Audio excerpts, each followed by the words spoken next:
সাইয়েদনা আবু বকর বলে, আবু জেহেল, আল্লাহ নবীকে চাবি দেস নাই, কিন্তু তুই শুনে রাখ তোর সময় আর বেশি দিন নাই। সুবহানাল্লাহ বলে। আবু জেহেলকে আবু বকর এমনি বলতেছেন, কি শুনেছেন মুহাম্মদের কাছে?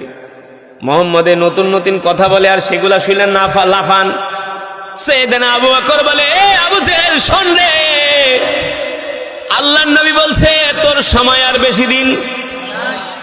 এই কথা শোনার পরে আবু জেহেলের প্যালপিটেশন শুরু হয়ে গেছে, কারণ আবু জেহেল জানে মুহাম্মদ হলো সত্য নবী। সে যা বলে তা অক্ষরে অক্ষরে হয়ে যায়, ঠিক কিনা বলেন? সূর্যের আলো মিথ্যা হতে পারে, চন্দ্রের আলো মিথ্যা হতে পারে, মুহাম্মদের কথা কোনোদিন মিথ্যা হতে পারে? মুহাম্মদের কথা কোনোদিন মিথ্যা হতে পারে? সাইয়েদনা আবু বকর বলে, আবু জেহেল শোন, তোর সাঙ্গ পাঙ্গ যারা আছে ওদেরকে বইলা দিস, আর কিছুদিন পরে আমরা মক্কার ক্ষমতা আমাদের হাতে চলে আসবে। জোরে বলেন সুবহানাল্লাহ। এই কথা বলে সাইয়েদনা আবু বকর চলে গেলেন। আবু জেহেল তো শঙ্কিত, ভীত সন্ত্রস্ত হয়ে গেছে সাইয়েদনা আবু বকরের কথা শুনে। আবু জেহেল সবার কাছে বলে, আর শোনো শোনো, মুহাম্মদ ভবিষ্যৎবাণী কইরা গেছে আমার সময় আর বেশি দিন নাই। কারণ আল্লাহ নবী যেটা বলছে সেটা তো সত্য। ইসলামের প্রথম যুদ্ধেই যায় কিন্তু আবু জেহেল শেষ। ইসলামের প্রথম যুদ্ধ বদর যুদ্ধে কিন্তু আবু জেহেলের খেলা ফাইনাল, জানেন না? বদর যুদ্ধে আবু জেহেল শেষ। তাও আবু জেহেলকে মারছে কারা? ছোট ছোট দুইটা বাচ্চা। মাআজ রাহমাতুল্লিল আলামিন বলে, এ মক্কার কাফেররা, আমার কি অপরাধ? তোমরা কেন আমাকে আমার বাপ দাদার ভিটা থেকে খেদায় দিবা? বলে, একটাই অপরাধ, তুমি কেন কোরআনের কথা বলো? তুমি কেন কোরআন পড়ো, মানুষদেরকে কোরআন শোনাও? তোমার কোরআন তেলাওয়াত শুনা তো আমার মক্কার যুবকরা কালেমা পড়ে দিন দিন মুসলমান হয়ে যাচ্ছে। অথচ মক্কার যুবকরা ছিল কাফের। কি ছিল? কিন্তু এখন মুসলমান যুবকদের মাঝে কোরআন পড়লেও কোনো অনুভূতি নাই, ঠিক কিনা বলেন? এই কারণে আমি বলি, এই সমাজের মধ্যে কিছু মুসলমান আছে, ওরা আবু জেহেলের চেয়েও নিকৃষ্ট। আবু জেহেল কাফের হইয়াও কোরআন শুনতে আসতো, কিন্তু মুসলমানের সন্তান হইয়াও কোরআন শুনতে আসে না, ঠিক কিনা বলেন? আল্লাহ রাব্বুল আলামিন জিব্রাইলকে পাঠায় দিলেন, আর জিব্রাইল এসে বললেন, ওগো আল্লাহর পয়গম্বর, আপনি তো মক্কায় থাকার জন্য অনেক চেষ্টা করছেন, অনেক পথই অবলম্বন করছেন। মক্কার কাফেররা দিন দিন আপনার উপরে অত্যাচার, নির্যাতন, জুলুমের সীমা বাড়িয়ে দিচ্ছে। এই মুহূর্তে আল্লাহ তাআলার নির্দেশ হলো, আপনি আর মক্কায় থাকবেন না, আপনি কিছু দিনের জন্য মক্কা ছেড়ে মদিনায় চলে যান। আল্লাহ তাআলা আপনাকে নির্দেশ দিয়েছে, আপনি আর মক্কায় থাকবেন না, কিছু দিনের জন্য আপনি মক্কা ছেড়ে মদিনায় চলে যান। আল্লাহ তাআলার নির্দেশ পেয়ে দো জাহানের বাদশা, আখিরি জামানার পয়গম্বর, ইমামুল আম্বিয়া, সাইয়্যিদুল মুরসালিন, খাতামুন নবিয়্যিন, আল্লাহ নবী মক্কা থেকে হিজরত করে এবার মদিনার দিকে রওনা শুরু করবেন। সাথে সাইয়েদনা আবু বকর রাদিয়াল্লাহু তাআলা আনহুকে নিয়ে আল্লাহর নবী মনের দুঃখে মক্কা থেকে বের হয়ে গেলেন। জন্মভূমি, মাতৃভূমি ছেড়ে আল্লাহর নবীর যেতে মন চায় না। বারবার আল্লাহর নবী মক্কার দিকে তাকায়, বাইতুল্লাহর দিকে তাকায়, আর আল্লাহর নবীর চোখ দিয়া ঝরঝর করে পানি পড়ে। সিরাতের কিতাবের মধ্যে আসছে, মক্কা থেকে 2 কিলোমিটার দূরে যায় আল্লাহর নবী বাইতুল্লাহর দিকে তাকায় আছে, আর চোখের পানিতে আল্লাহর নবীর দাড়ি মোবারক ভিজে টপ টপ করে পানি পড়তেছে। আর আল্লাহর নবী বাইতুল্লাহর দিকে তাকায় বলে, এ বাইতুল্লাহ রে, আমার ইচ্ছা ছিল আমি থাকবো, তোমার খেদমত করব, কিন্তু মক্কার কাফেররা আমাকে মক্কায় থাকতে দিল না। মক্কার কাফেররা শেষ পর্যন্ত আমাকে মক্কা থেকে বের করে দিল। এই আল্লাহর নবীর আর্তনাদ, আল্লাহর নবীর কান্না শুনে আল্লাহ তাআলা সহ্য করতে পারলেন না। জিব্রাইলকে পাঠিয়ে দিলেন, জিব্রাইল যাও যাও জমিনে যাও, আমার হাবিবকে যায়া সান্ত্বনা দাও।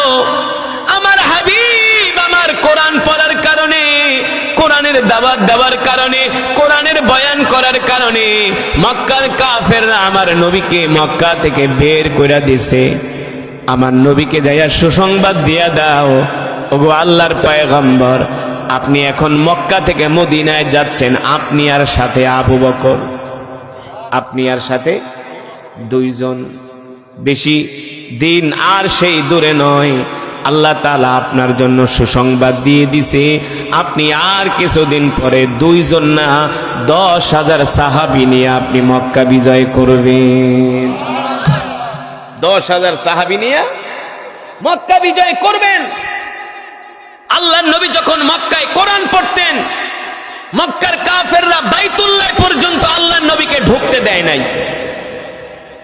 বাইতুল্লাহর চাবি পর্যন্ত মক্কার কাফেররা দেয় নাই আল্লাহর নবীকে। চিন্তা করা যায়? আল্লাহর নবীকে কোরআন পর্যন্ত পড়তে দিত না মক্কার কাফেররা, থুতু মারতো। নাউজুবিল্লাহ বলেন। বলতো মুহাম্মদ হুয়া মাজনুন, হুয়া কাহিন, হুয়া সাইন। মোহাম্মদ হলো কবি, মোহাম্মদ হলো জাদুকর, মোহাম্মদ হলো গণক। বলেন নাউজুবিল্লাহ। আল্লাহ রাব্বুল আলামিন বলেন, নবী আপনি মক্কার কাফেরদের কথায় কান দিবেন না। আপনি গণকও না, আপনি জাদুকরও না, আপনি কবিও না, আপনি হলেন নবী। জোরে বলেন সুবহানাল্লাহ। আপনি হলেন ওয়ামা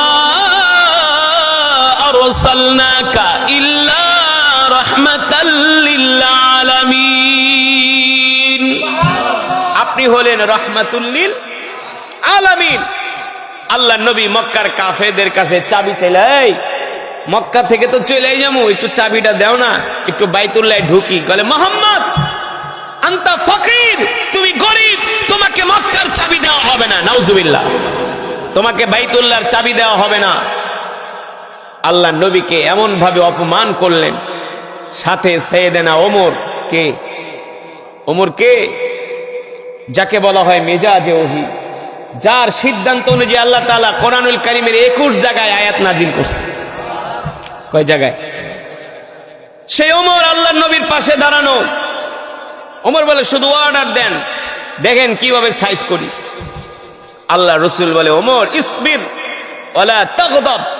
ওমর ধৈর্য ধরো, রাগ করো না, সবর করো, সবর করো ওমর। হযরত ওমর বলে সব মানা যায়, আল্লাহ রসুলকে বাইতুল্লাহর চাবি দিবে না, এটা ওমর মানতে পারে না। আল্লাহ নবী মন খারাপ করে বসে আছে। সাইয়েদনা আবু বকরের মতো সাহাবীর মন খারাপ। আল্লাহ নবী ডাক দিয়ে বলে, সাহাবীরা শোনো শোনো, তোমাদেরকে আমি একটা সুসংবাদ দিতেছি। আজকে যারা আমাদেরকে বাইতুল্লাহর চাবি দেয় না, ওদেরকে বলে দিও আর কিছুদিন পরে শুধু বাইতুল্লাহর চাবি না, আল্লাহ তাআলা পুরা মক্কার ক্ষমতা আমার হাতে তুলে দিবে। পুরা মক্কার ক্ষমতা আমার হাতে তুলে দিবে। এই কথা শোনার পরে সাইয়েদনা আবু বকর এক দৌড় মারছে। আবু জেহেলের বাড়িতে যায় বলে, তাআলা ইয়া আবা জেহেল উখরুজ মিনাল বাইত, ঘর থেকে বের হ, বের হ। আবু জেহেল বলে, আবু বকর আপনার মতো একটা নরম মানুষ এত গরম হইলেন কেন? নরম মানুষ এত গরম হইলেন কেন? আপনি তো গরম হওয়ার মানুষ না, আমরা তো আপনাকে চিনি, আপনি তো নরম স্বভাবের মানুষ। কিন্তু যারা মুমিন, যারা ইমানদার, তারা ঠিকই নরম, কিন্তু ইসলামের বিরুদ্ধে আল্লাহর নবীকে গালি দিলে তখন আর তারা নরম থাকতে পারে না। সব জায়গায় নরম খাটে না, ঠিক কিনা বলেন? যখন যেমন তখন তেমন, যে যেমন তার সাথে তেমন, ঠিক কিনা বলেন? কুকুর